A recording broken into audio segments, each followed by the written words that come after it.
Cool, cool, cool. I already love like the banter with you so far. Good. Okay, well, let me do my little official intro. Hey, y'all, welcome back to another episode of Sex, Drugs, and Soul. I found today's guest at one of my favorite places in Austin, the Mothership. Absolutely love it. He killed that night. I thought like the room was just like up in roars and like laughing all over the place, and was one of my best friends' favorite comedian, Tony Casillas. Or Hello. Casillas. How's it going? It's Yeah. fine. Casillas, it's fine. I was like, it's silent. Go back to my Spanish class. People always mispronounce it. It's like, I know. I practiced though. Like you I practiced? did. How long? At least a couple of times You or a couple of shouldn't have. days in You the car. I was shouldn't. like, It always- Casillas. But for sure. I'm like, I hate when people butcher mine. So I wanted to. Yeah, but I got used to it. People have called me Casillas, Okay, you know, yeah. so if it's Casillas, I'm like, oh, okay, that's close enough. Okay, well, It's just the white version of like my name. tortilla. Yeah, that's No. see, and I still like tortillas, even if they're pronounced that way. Me too. Oh man.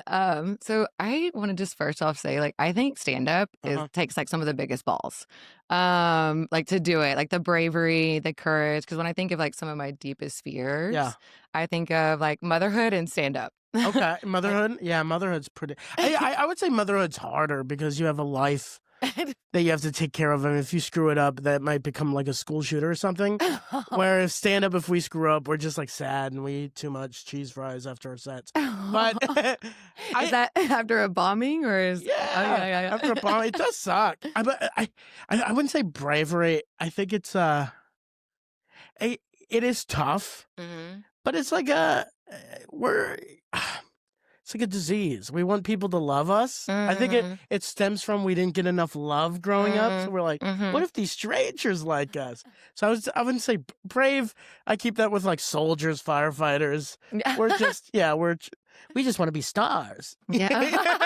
I don't know. I feel like there's a lot of vulnerability in it too. That's Like true. even like talking about what you just mentioned, like Yeah. the longing to be wanted, I think that's a commonality in a lot of folks, like the desire to be accepted, loved, Yeah. and liked. And I mean, hell, I think laughter is an awesome aphrodisiac. Yeah, it's fun. And I think for me, looking on the outside looking in, I'm like, I had Hummingbird Heart like reciting a poem on like, or at a open mic in that capacity.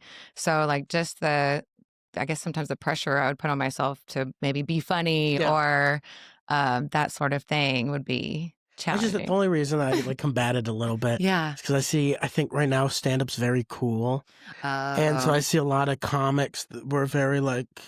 We all think we're like modern philosophers, but I'm a clown boy, and I think most stand-ups were clown boys. We're just silly geese. And so I try not to put ourselves with too high regard. At the end of the day, we're doing it to fill a hole. Yes, we want you to laugh, but at the end of the day, we do it because selfish reasons, because it is fun and it makes me feel good. Yeah. So I think that there's also, for me, I was like reflecting before you coming on, like getting all these questions, like me, my best friend, and ChatGPT. And so that's a young woman's novel. Me, my best friend, and ChatGPT. Yeah. The next Sisterhood of the Traveling Pants. Yeah. No, I was just like, okay, so because it's so healing. Maybe you feel like that validation from us laughing, but also like I remember, right after my dad died, that what friend of mine was like, "What do you need? What do you want?" I was like, "Dude, I just want to fucking laugh again." Yeah. And we went to like some stand-up shows and that sort of thing.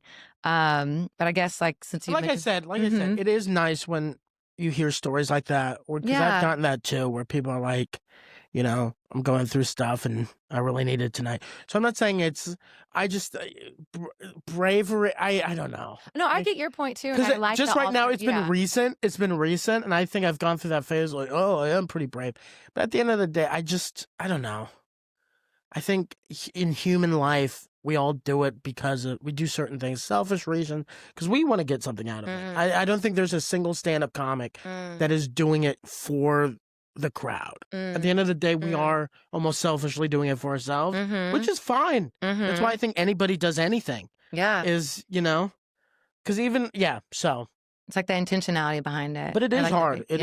It is a hard and scary thing to do. Yeah, and I like your Yeah. take and perspective and pushback on it too. I'm like, Yeah. "Give it to me." Good. Yeah, 'cause, I'm like, "Yeah, you're not on the front line, so I get Yeah. that." So, Yeah, it's like, um it's not gonna be the end of the world if you know what I Mhm. mean? Because I have friends that are like my best friend's a cop, and I'm like, if he has a bad day on the job, Mm. you know, he might be dead or his partner might be dead, where if I have a Yeah. bad day on the job, we're just laughing and getting made fun of in the green room. So it's like, Yeah, I just look at it perspective-wise, like, for my life is sure. pretty And cozy. at least there, the people can't record you doing it like with the cops. Yeah, If that's they're true. doing something, they could, like, be Yeah, challenged with the or phones get and shot. then shot, yeah.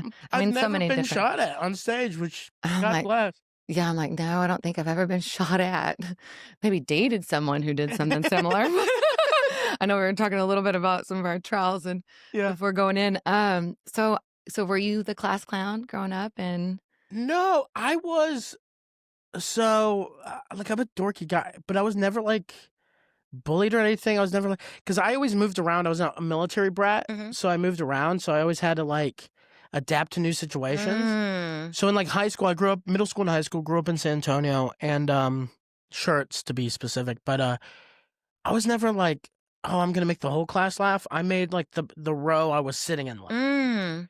And so it didn't matter who you were, if you were like a dork, a cheerleader, a football player, blah, blah, blah. If you're sitting next to me and the teacher says something dumb that I think is stupid, I'm going to throw a joke.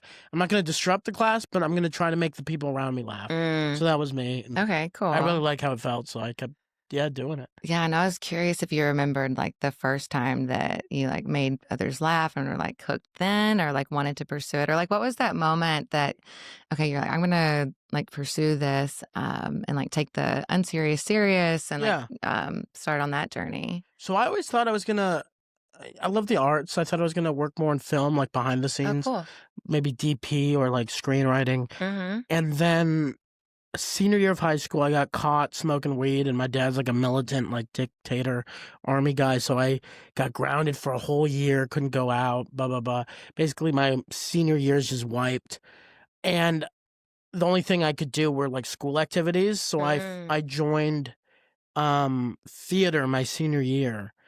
And I had in the last play of the year, I had one scene and I had a line that just got a big laugh in the auditorium, and I remember feeling that for the first time, and I was like, "I like that." Mhm. And then after that, I got hooked, Yeah. where I was like, "Oh, that's cool." Mhm. Where it's like 400 people just boom, Yeah, that's, like, a and really cool and I was effect like, to have. "Whoa, that's weird. Yeah. I want more of that." Yeah. No, I get it because I did when I play in junior high and Mhm. a little dabble in high school. And I remember, yeah, having like being the weird kid on the play. It was like Once Upon a Playground or something. Yeah, yeah. And I made a joke and then I was like, oh my, it was the line in the play. Oh my God, like, oh, Oh, like, it feels good. what is this? It's better than an orgasm, honestly, that first feel you're just because 'cause you're just like, "What the fuck?" There's I'm this like, energy, there's this roar, and you're just yeah. like, you gotta stay in it, and yeah, it's so I got hooked, and then after that, I tried stand-up at the, what was it? The talent show that year. Mm. I got 2nd place, I got beat out by this boy, small freshman kid, small white kid, and he sang like Aretha Franklin, Oh, wow. and he went on right before me, and I was like, "Yeah, I'm losing this." But I made fun of him. I made fun of whoever put me after him, got 2nd place, and then went to a real comedy open mic, bombed, and then didn't do it for like 3 more years. That first Oh. bomb like really deterred me. I was curious about that, and my friend had a question too. Yeah. She was like, "Yeah, have you ever bombed, and like how did you handle that, or did it inform your material in some way?" So it sounds like it put it on pause for at least a little while. Oh yeah. And what made you like decide to like go back at it? I got senior year of college. It was 4 years later, and then I was in a relationship. It didn't work out, and I was like in this funk. You know what I mean? You're like, oh, Oh I think yeah. it's first love of your life situation. Mm. You're like, oh, we're gonna be together forever, and it didn't work out. And then my buddy Nick Fields, who's a very funny comic, he was like, "Hey man, you always talk about doing comedy." I was doing like comedy writing for my college's late night show. Mm. He's like, "Come out to this open mic." And so we all drove out, and then I just got hooked again. Cool. And it didn't go well. It went fine, but I think I just realized, hey, that first bomb, I survived. And now anytime I bomb, yeah, it sucks when you're up there, but then afterwards you kind of have to just go, yeah, it happens, and then go on. Yeah. I've bombed in front of 1,400 people before. Damn. Yeah, it doesn't feel great, but then it's good, though, because once you do that, you realize, it doesn't matter. Yeah, just at the end of the sweat day, off the back or it rolls off. Yeah, you got to be like, okay, we got to fix whatever went wrong, but then tomorrow's a new day. So. Yeah, I like that perspective a lot too, because that's one of the questions that I was like, what would you tell, like young Tony that bombed for the first time, or like someone else that bombed and was deterred, and it's like, okay, or maybe saddle back up. Yeah. Yeah. Also, no one cared. Like, I realized if you do really well, people will remember you. You know what I mean? Because that's how you reached out. Yeah, you saw me for before, sure. You reached out, I want to talk to this guy on my podcast. But like, if I would have bombed, you would have been like, that first guy wasn't that funny. But then the next day, you wouldn't remember the name. You don't really think about the person that doesn't do it. So once I realized that, I was like, oh, okay. So if it doesn't go well, it doesn't matter. That's true. Because no one's going to be like, oh, you're the guy that sucked that I saw 7 months ago. You remember the people you like. Because that's how I remember my favorite like actors or people I like. Yeah, the people that moved me in some way. Yeah. That's a good point. It's like, yeah. I definitely, I was like, I got to slide into his DMs. Like, what's the worst that's going to happen? Like, he says, no, okay, cool. Like, like whatever. And I was like, I want to like get in. Yeah. My friend and I both were like, okay, we definitely want to watch your trajectory, because we all just loved your comedy and how you came out and that energy. And it just was like, we were just like giggling, and I would like peek over at her to like watch her reaction too. Cause I know that, that's, she wants to go on a similar journey, or is on a journey, but maybe on a little bit of a pause right now too. Yeah. But yeah, I never, if anything, if I see anyone bomb, I'm like, my heart's going out to you. Cause like as a creative, I'm like, oh man, I'm like, that 5 minutes is probably feeling like a fucking hour. Oh yeah. Or if it's like, you're not getting the feedback or the jiving, or, I'm curious, like, does some, jokes land with a certain crowd? And then if you're working the material, like, does it not land in other situations, or? Depends, man. Cause sometimes I'll do sets with my darkest or like jokes. I'll see like an older lady in the crowd. I'm like, she's gonna hate me, but this is the set I'm working on. But I'm so like, I'm feeling bad for her. I was like, she's there with her family. And then that old lady is the one that comes up to me and goes, you were so funny. And so it's like, I had to stop putting labels and like perspectives, thinking, oh, these people might. What I'll do is, if a crowd is a little bit more like conservative, older, maybe religious, I'll maybe ease into certain subjects a little easier instead of just going boom, where I feel like some younger like crowds that like look like me, I can more just jump into subject, where with older, maybe religious crowds, you kind of have to go, hey, I know this is crazy, but, and like kind of play around. But I think, I don't know. I think it's all about intent and vibes. If you give out a good vibe, I feel like most people will give you a chance. And if they don't give you a chance, honestly, that's not someone I want to be my fan. Yeah, like it's like that. It's cliche, but it's like the vibe attracts the tribe, or the people that you want to be resonant or around you or follow your journey, or like, why would you want someone that's like hating on you anyway? Or I think I don't, because when I perform, I don't care who you voted for, who you're sleeping with, what, I don't care anything about your personal life. I want you to just have an open mind and try to laugh at these subjects. And so if you're going in with, oh, I want the comic to have this opinion, I don't want you to be my fan. Because I'm not going to talk about what you want. I'm going to talk how I feel. Yeah. And some topics will be more maybe right-leaning, but then I'll go left-leaning. I just try to chase the funny and not the ideology or I'm like, I want to laugh at both. Yeah. And myself. They're both stupid. And, hey. Wherever I fall, like, if I can't laugh at myself, like, come on. It's like, I'm like, I try not to take life so seriously, but sometimes I can get caught up in those moments. I'm like, just fucking laugh, be playful. Yeah. You mentioned labels. I think that's such a good point too, or like not assigning a certain expectation or on people. And I had that same experience in a different creative manner as like some people that I was like, oh, this person is is related to me and they're going to be my biggest cheerleader for my book. Yeah. Wrong. Yeah. And then someone that I was like scared to share it with for 6 to 9 months. And I was like, shared it, over the moon, glowing, like, feedback. And I was like, okay, wow. So I really can't predict it or control it. So why even try or put my energy in that arena? Because then if I release that, then the energy can be like where I want it to be, like creating or something. Yeah. And I think, like you said, it's, some people might read your book and they're like, oh, my life is nowhere near this. But through certain stories, I know this isn't exactly like my story, but how she handled that situation is how I think I would handle it. So you can't Predict put that judgment. So true. Yeah. Ugh. But yeah, and like, it was definitely like a skin shedding thing too. Do you ever have like those moments where you're like processing something through the comedy, like whether, I know you mentioned like heartbreak and stuff before, or grief. For me, it was alchemical. I think I was living like 2 different lives. And so my book was like an opportunity to be like, okay, here's all my shit. Well, can I ask you, what were the 2 lives you were living? I felt like I was leading a secret life with all the sugaring lifestyle stuff. And then, or any of like the bad girl type. Lots of religious conditioning, like me liking sex was like so taboo, and I was like, I was gonna go to hell or something, but I was like so turned on by the taboo, and then and like people that march to the beat of their own drum. Yeah. But I was like so much of a good girl in so many ways of life, like getting the good grades, doing the thing, earning the love and the acceptance and validation. Did you go to church every Sunday? For a while. I mean, like growing up? Growing up for a while, and then I asked, I had 2 different moments. Went to church for a long time, and then at one point we stopped going to church, and then I had a pretty paradigm shifting moment with my stepdad, who's like, well, you likely only believe what you grew up around.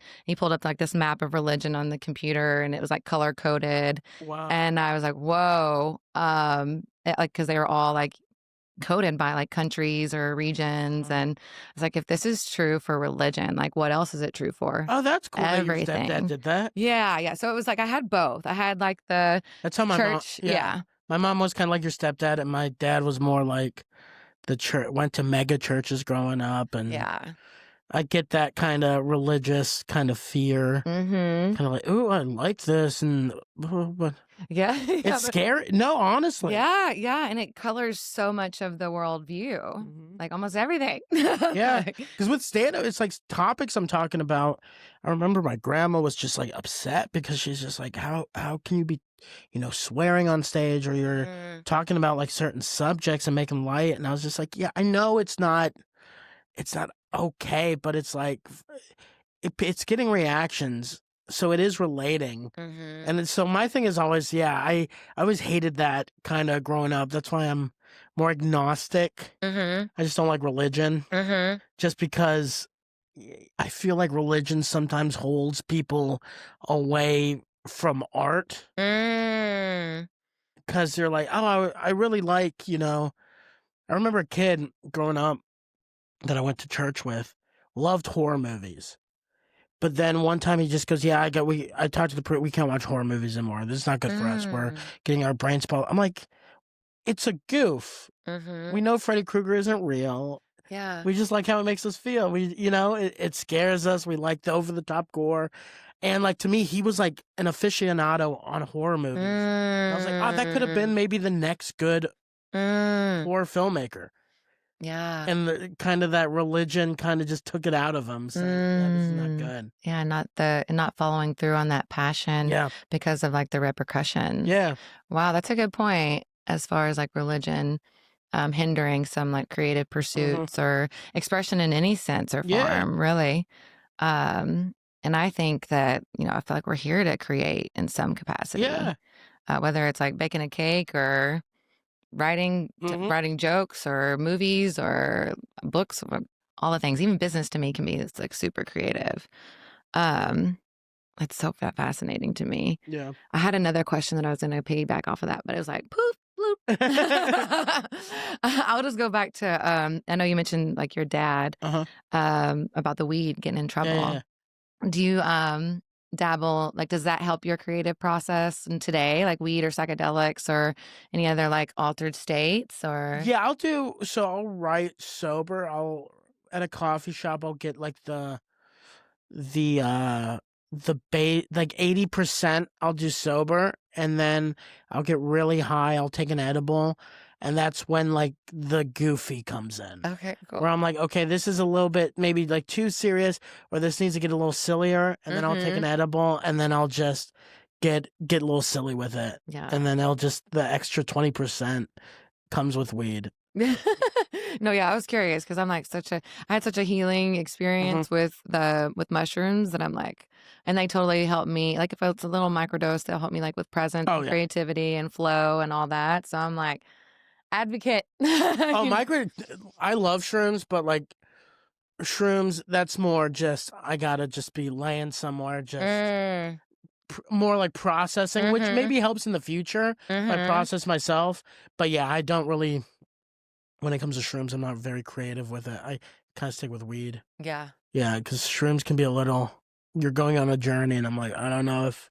I'm like, sometimes I feel that way with weed. Because I'm like, back in the day, it was like shit weed, right? Or for me, I just turned 37, and so I mean, like the seeds that's all we had. Oh yeah, $20 grams. Yeah, I know. And so today's weed sometimes can, like, if I take one puff too many, which I never really know what the line is, I'll be in that corner over there, like anxious, and I'm like, I have enough anxiety. I do not want to be over there. When did you start smoking weed? Oh my God, like probably in high school, junior high school, something like that. So, question, because I'm from kind of like a smaller Texas town.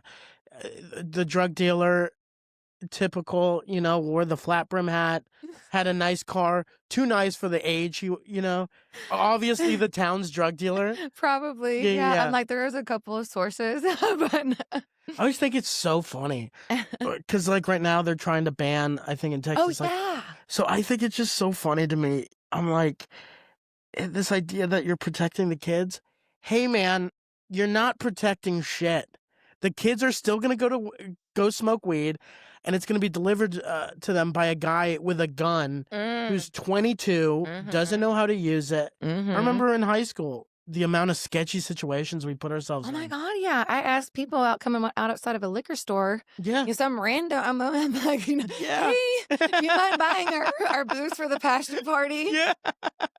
Pretty please.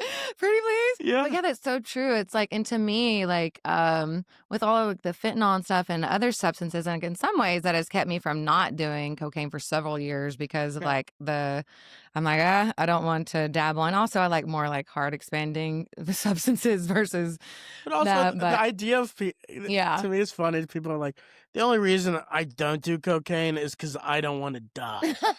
A part of you, because I've dabbled with coke, the part of you're doing cocaine and you're like, hey, I might die. That's a part of cocaine. So this idea that we live in this weird world now, it's like, I had to quit cocaine because it was getting too dangerous for me. Hey, buddy, you were doing cocaine. That's so true. Yeah, have you ever seen any like media, any song, movie where people are doing cocaine and it's like they're just doing a bump and they're just relaxing on the beach? Or they had to be like brought back to life by like the EpiPen or something. Exactly. It's always the EpiPen. You're doing coke. So this idea, it's like it was always dangerous. It's still dangerous. It's just the stories that I tell myself now. I'm like, okay. Yeah. So funny. But like I think they are like outlawing or forbidding or banning like the Delta, what is that, 8, 9, 8. And so people are still going to do it. And sometimes I think that if you make it taboo and where you can't do it, like I know for me that has lit a fire underneath my ass to do a lot of things. Or experiment or play. If it's taboo, I'm like, Yeah, it just makes me laugh because the same people that are trying to ban like Delta 8 and Delta 9 are the same people that are just like, the drug cartels are ruining our society, and I'm like, you're giving them more business. That's true. That's all you're doing. And it's like, my thing is, I think I don't know if you felt like this, like growing up like Texas religious. I'm just putting Texas just because that's the experience, but same with like, because I lived in Germany for a bit. My mom's German, and like when it comes to like like sex or sex education, dude, it's so much more open over there. Where at a young age, they teach you like, hey, it's not like they're like, hey, go fuck everyone and everything you can. They're like, hey, if you find yourself in that situation, wear a condom, be clean, check in on them. If they get pregnant, these are the steps. If you want to keep it, if you don't. Where here, it's just like, don't have sex. Don't even think about having sex. Don't even da-da-da. Even though chemically, we're getting to that age where you're like, oh, I'm attracted to that. Da-da-da, And then when you get to that point, you're just lost. So true. Dude, I remember growing up, I lost my virginity freshman year of college, and first time I had sex was without a condom, and then afterwards you're just scared. You're just like, oh, I didn't know you should probably just have these around. Yeah. And now, and then we had to go to because she missed her period. And I was like, God. The first time I'm having a baby? What the fuck? I'm not ready for this. Did she get pregnant the first time? No. Or? Okay, yeah, but a scare. Just late. Enough to like make you clench your butthole a little bit. Yeah, I was like, I'm fucked. Yeah, I mean, the trajectory of your life. In either way, like nobody I feel like really willingly wants to go get an abortion. Yeah. Like I'll speak from experience. I've had one. I'm like, it's not the most pleasant situation. Like I'm not like, yeah, no, but it's like all aboard the abortion truck. Yeah, it's not. Yeah. Did I want to bring a child into this world under these circumstances? And I was like, shit, I had enough trauma when my parents willingly wanted to like birth me. Yeah.